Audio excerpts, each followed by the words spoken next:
Tangis pilu sang ibu saat terima jenazah Aulia Belinda korban kebakaran Glodok Plaza, akan dimakamkan di Toraja.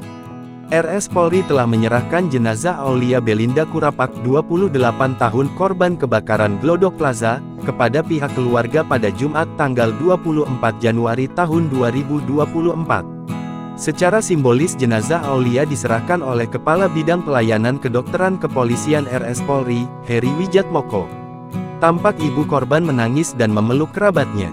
Dalam ibadah yang dilaksanakan sebelum jenazah Aulia dibawa pulang pun para kerabatnya tampak tak kuasa menahan kesedihan mereka. Terlihat puluhan orang duduk mengelilingi peti, untuk mendoakan Aulia Belinda yang telah pergi. Melansir Kompas.com, jenazah Aulia akan dibawa pihak keluarga ke Makassar, Sulawesi Selatan, pada Sabtu tanggal 25 Januari tahun 2025 pagi.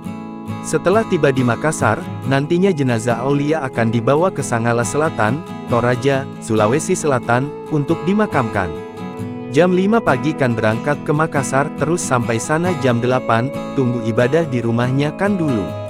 Jam 10 malam baru berangkat ke Toraja, nanti baru dimakamkan di situ, kata salah satu keluarga Aulia Belinda, Basir di Rumah Sakit Polri, Kramat Jati, Jakarta Timur, dilansir dari Antara, Jumat tanggal 24 Januari tahun 2025.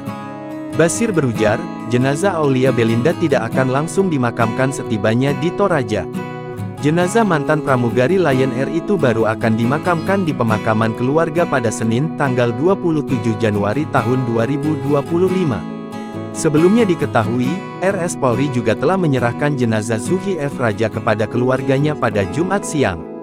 Sementara itu, satu jenazah korban yang juga telah teridentifikasi, yakni pramugari Osima Yukari, masih berada di RS Polri. Download Tribun X sekarang, menghadirkan lokal menjadi Indonesia.